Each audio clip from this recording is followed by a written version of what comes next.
Power of subconscious mind by Joseph Murphy. लाशऊर की ताकत। इसमें जोसेफ मर्फी कहते हैं कि हमें अपने सबकॉन्शियस माइंड की ताकत से कनेक्ट होने की ज़रूरत है। किसी समंदर में एक तैरते हुए ग्लेशियर को इमेजिन करें। आप पानी के ऊपर इसके थोड़े से हिस्से को देख सकते हैं, जबकि इसका ज़्यादा हिस्सा पानी के नीचे छुपा होता है। यही चीज़ हमारे जहनों पर भी फिट होती है। कॉन्शियस माइंड वो होता है जिसको हम जानते हैं, जो कि प्रोमिनेंट होता है सामने का माइंड। वो इस ग्लेशियर की इस टिप की तरह होता है जो कि ऊपर से नज़र आ रहा है और इसको सब देख पा रहे हैं, जबकि इसका अनदेखा हिस्सा जो कि हमें नज़र नहीं आ रहा वो सब कॉन्शियस माइंड है। हम अपने जहन के इस ना नज़र आने वाले हिस्से तक कैसे पहुंच सकते हैं, यही बात हम 1960 में पब्लिश होने वाली इस बुक से जानेंगे। हम ये जानेंगे कि हम अपने हिडन पोटेंशियल तक कैसे पहुंच सकते हैं और अपने मसाइल को कैसे हल कर सकते हैं। इस किताब में हमें ये भी पता चलेगा कि अपने मोर्टेलिटी वेट को कम करने के लिए एक डॉक्टर ने कैसे अपने सबकॉन्शियस माइंड का इस्तेमाल किया था। आपको अपने घर के सेल हो जाने को विजुलाइज क्यों करना होगा। आप जिस पोस्ट को लाइक नहीं करते उसको प्यार करना क्यों सीखना होगा। आइए जानते हैं। हमारा सबकॉन्शियस माइंड सजेशंस का आदी होता है, जिसको हम अपने फ़ायदे के लिए इस्तेमाल कर सकते हैं। आपको याद तो होगा, जब आपने बाइक को राइड करना सीखा था, इसके लिए आपको इंटेंस माइंड और फोकस की ज़रूरत थी। लेकिन कुछ दिनों के बाद आपके सबकॉन्शियस माइंड ने चीज़ों को याद रखना शुरू कर दिया और बहुत जल्द ही बाइक चलाना आपके लिए एक ऑटोमेटिक और नेचुरल टास्क बन गया। यही मिसाल कॉन्शियस और सबकॉन्शियस माइंड के दरमियान फ़र्क ज़ाहिर करती है। इसी तरह के न्यू एक्शंस हमारे लिए हेल्पफुल हो सकते हैं। सबकॉन्शियस माइंड को चलाने के लिए हमें पॉजिटिव थिंकिंग की ज़रूरत है। किसी भी काम के शौक़ और अपनी ज़ात पर यकीन से आप इसको जगा सकते हैं। Can we go can we so. Italian opera singer की मिसाल लेते हैं, जो कि 19वीं सेंचुरी के आखिर पे उन्होंने यूनाइटेड स्टेट के एक मशहूर ओपेरा हाउस में परफॉर्मेंस की। बल्कि इनके थ्रॉट में कोई प्रॉब्लम भी थी और वो परफॉर्मेंस से पहले पसीने में भीग जाया करते थे। ऐसा उनके साथ इसलिए होता था क्योंकि उनका माइंड नेगेटिव थॉट से भरा हुआ था, क्योंकि वो इमेजिन करते थे कि वो स्टेज पर हैं और क्राउड उन पर हंस रहा है और फिर पुअर परफॉर्मेंस की वजह से लोग उन पर हुटिंग कर रहे हैं। उन्होंने अपने सबकॉन्शियस माइंड को अपने कॉन्शियस माइंड में इंटरफेरेंस ना करने को कहा। इसी तरह की मेडिकेटिव प्रोसेस को दोहराकर उन्होंने इवेंचुअली अपने सबकॉन्शियस माइंड को अपने डर को इग्नोर करने और अपने पावरफुल वॉइस बॉक्स के लिए ज़्यादा एनर्जी बचाने के लिए तैयार कर लिया। दूसरे अल्फाज में सबकॉन्शियस माइंड बहुत ज़्यादा पावरफुल है। आप इसको जैसे भी मशवरा देते हैं, ये इसे फौरी कबूल करने की सलाहियत रखता है।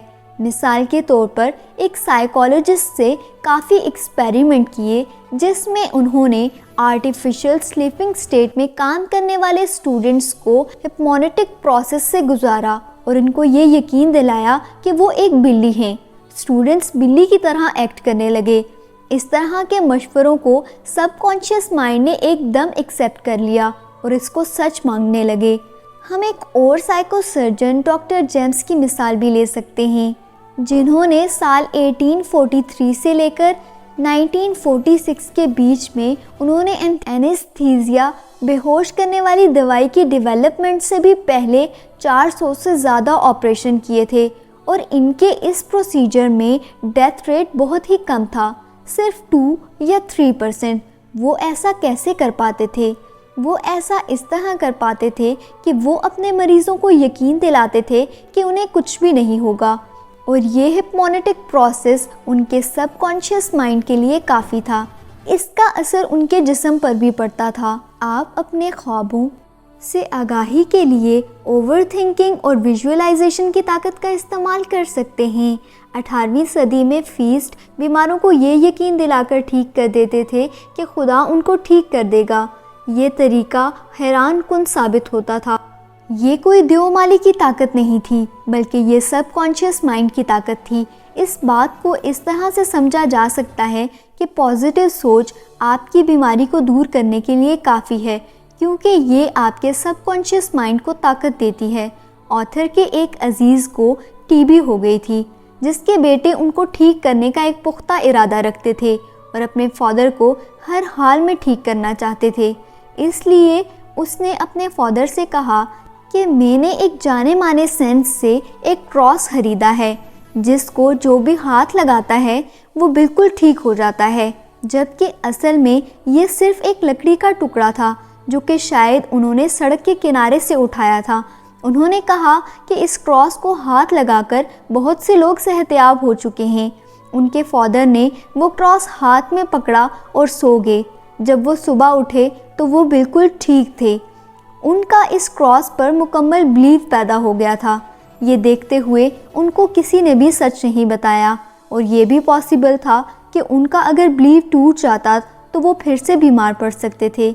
आप जिस चीज़ की ख्वाहिश करते हैं, इस चीज़ को इमेजिन करके इस तक पहुंच सकते हैं। यहाँ एक अच्छी example the church of divine science की तालीमात से मिलती है, जो कि इंतहाई फेमस रेडियो था। इस शो के एक सेगमेंट में ऑथर ने मेंटल मूवी प्रोसेस पर डिस्कशन की, जिसमें उन्होंने लोगों को अपने घरों को सेल करने का एक प्रोसेस बताया। इस मेथड में तब तक विजुअलाइजेशन का इस्तेमाल करते रहें, तब तक अपने मेंटल इमेज बनाते रहें और इस पर होल्ड रखें जब तक आपका सबकॉन्शियस माइंड इसको हकीकत में ना बदल दे। मिसाल के तौर पर अगर आप घर बेचने लगें तो पहला स्टेप जो आपको करना चाहिए वो ये यकीन रखना चाहिए कि आपने परफेक्ट प्राइस फिक्स की है। और एक और स्टेप ये है कि इमेजिन करना उस दिन को जब आपका घर बिक जाएगा और आप इसको सेलिब्रेट करेंगे। जैसे ही वो इस इमेज को अपने जहन में उतार लेंगे और इस पर गौर कर लेंगे, इस तरह आपका सबकॉन्शियस माइंड इसको ख़रीदार से कनेक्ट कर देगा। इस प्रोसेस ने इतने अच्छे से काम किया कि कई सुनने वालों ने लेटर भेजकर बताया कि उनके घरों को सेल करने के प्रोसेस में इस प्रोसेस ने कितना मदद किया। उन्होंने ऑथर को दिल से शुक्रिया कहा। विजुअलाइजेशन और पैशन आपको बहुत अच्छे रिजल्ट दे सकता है। अब आप जान चुके हैं कि विजुअलाइजेशन कैसे आपको आपका घर सेल करने में हेल्पफुल हो सकती है, लेकिन ये तो सिर्फ स्टार्टिंग है। सबकॉन्शियस माइंड आपको और भी बहुत चीज़ों में मदद कर सकता है। ये मनी को अट्रैक्ट भी कर सकता है। ऐसा करने के लिए आपको अपने सबकॉन्शियस माइंड पर भरोसा करना होगा। एक ऑस्ट्रेलियन लड़के की कहानी लेते हैं जिसने डॉक्टर और सर्जन बनने का ख्वाब देखा था। हालांकि इस ख्वाब को पूरा करने के लिए उसके पास ज़्यादा पैसे भी नहीं थे। कई महीनों तक वो रात को सोने से पहले दीवार पर अपने डिप्लोमा को इमेजिन करता था, जिस पर उसका नाम भी लिखा था। एक डॉक्टर ने इस लड़के का पैशन देखा, वो इसको जानता भी था और इसने उसको इंस्ट्रूमेंट की स्टेरिलाइजेशन का प्रोसेस सिखाया और फिर इसके मेडिकल स्कूल की पेमेंट भी कर दी। आप सोच भी नहीं सकते कि आपका सबकॉन्शियस माइंड कितना ज़्यादा पावरफुल है और ये कितना ज़्यादा असर करता है। आपको ये भी जानना होगा कि आपका सबकॉन्शियस माइंड एक और तरीके से भी आपकी मदद कर सकता है। जलन, एहसास कमतरी और इस तरह के मज़ीद नेगेटिव थॉट्स को आपसे दूर कर सकता है, क्योंकि ये तमाम ख़यालात आपकी अच्छी सेहत की राह में रुकावट बनते हैं। मिसाल के तौर पर किसी दूसरे शख्स के पैकेज को देखकर आपको जलन महसूस होती है, मगर आप इस रिस्पॉन्स को हरा सकते हैं। इसका हल दूसरों से ज़्यादा दौलत हासिल करने की ख्वाहिश है। ये आपके सबकॉन्शियस माइंड को इशारा देते हैं कि आप ज़्यादा दौलत डिज़र्व करते हैं। अगर आप जलन महसूस ही करते रहेंगे तो आप सिर्फ अपने आप के पोटेंशियल ही को रोकेंगे। ऐसा कभी भी मत करिए। पैशन और विजुअलाइजेशन को साथ जोड़कर आप बहुत सारे फ़ायदे उठा सकते हैं। ऑथर एक जवान फार्मासिस्ट को जानते थे जो कि अपने काम से बहुत प्यार करता था और अक्सर अपने खुद की फार्मेसी का भी ख्वाब देखता था और वो अपने माइंड पर फोकस करता था और ख़ुद को नुस्खे तकसीम करता था और इसको विजुलाइज किया करता था। और एक दिन एक मेजर फार्मेसी से उसे नई जॉब ऑफ़र हुई। यहाँ उसने पैशन से काम किया, इसने हमेशा ही इमेजिन किया था। आखिरकार वो मैनेजर बन गया और 4 साल के बाद उसने अपनी फार्मेसी भी खोल ली और अपने पैशन और विजुअलाइजेशन की वजह से वो इंडस्ट्री में अपना नाम पैदा करने में भी कामयाब हो गया और अपने सपनों को सच करने में कामयाब हो गया। ख़ुद को गाइड करने के लिए सबकॉन्शियस माइंड का इस्तेमाल करें और इस तरह के पार्टनर को अट्रैक्ट करें जैसा आप चाहते हैं। क्या आप जानते हैं कि हम इंसान अपनी ज़िंदगी का 1/3 से ज़्यादा हिस्सा सोने में गुजार देते हैं, लेकिन ये बेवजह नहीं, बल्कि हमारे सोने के बाद हमारे जिस्म में बहुत सी चेंजेस होती हैं।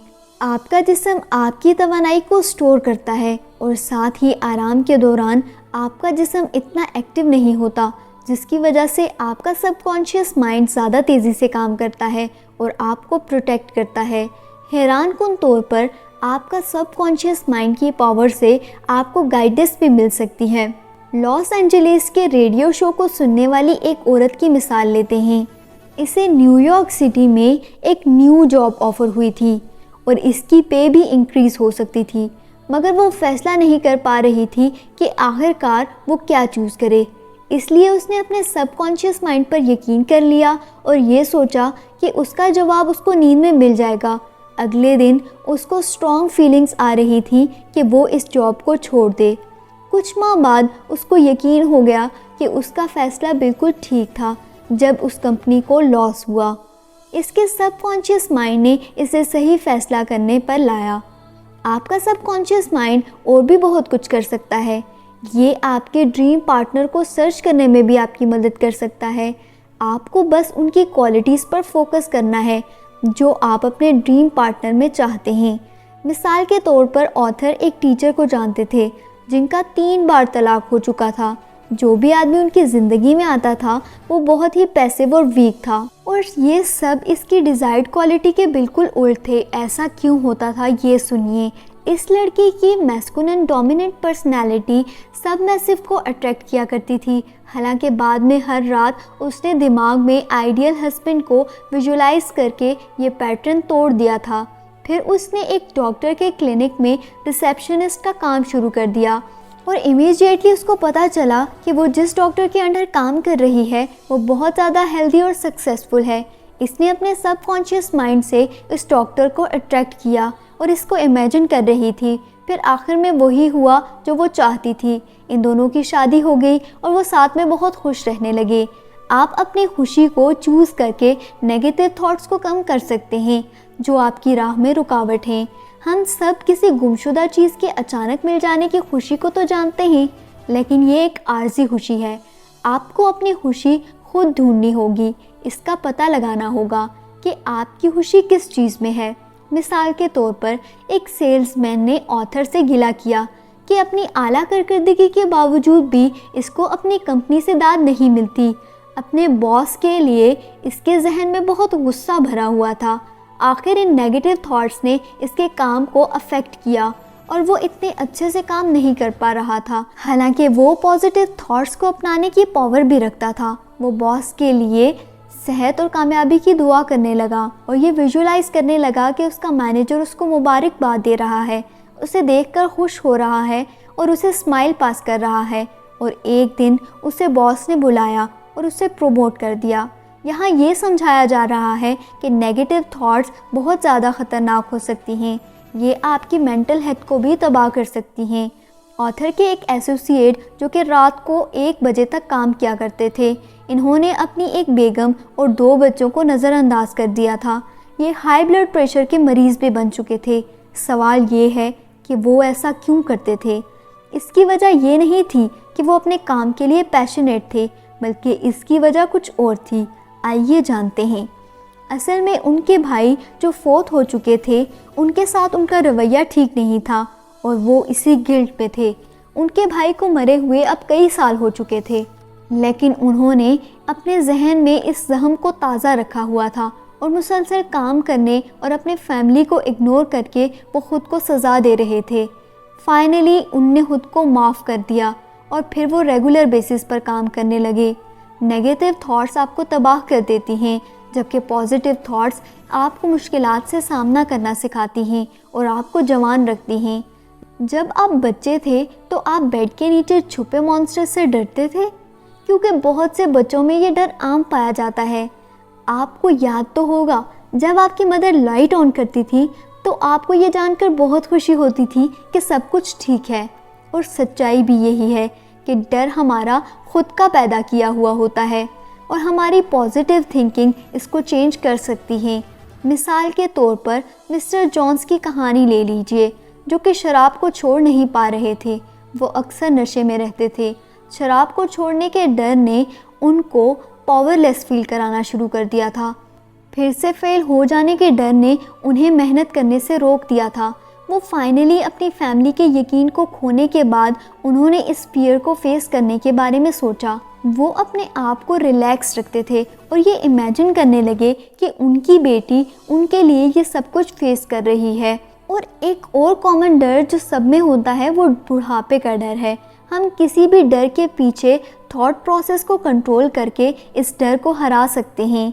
एक इंसान तब बूढ़ा महसूस करता है जब वो ख्वाब देखना छोड़ देता है और नई स्किल्स को सीखना बंद कर देता है, जिसका मतलब जवान रहना हकीकत में ख्वाब देखना है और बुढ़ापे का मतलब कोई ख्वाब ना देखना और रिलीफ में रहना है।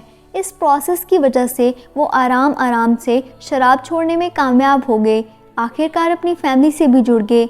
एक और एग्जेक्टिव जो कि ऑथर के पास रहते थे 65 साल की उम्र में रिटायर्ड हो गए, मगर उन्होंने रिटायरमेंट से हार नहीं मानी बल्कि इसे एक मौका समझा। उन्होंने उन एक्टिविटीज़ को सोचना शुरू किया जो वो हमेशा से करना चाहते थे। उन्होंने फ़ोटोग्राफी की क्लासेस लेना शुरू की और सफ़र शुरू कर दिया। आखिरकार वो इसी टॉपिक पर लेक्चरर बन गए और इस हॉबी के लिए आपके लगाव ने आपको सीखने की चाह और इनके दिल को भी जवान रखा और इनके जहन को ये सोचने पर मजबूर कर दिया कि वो अभी भी जवान हैं।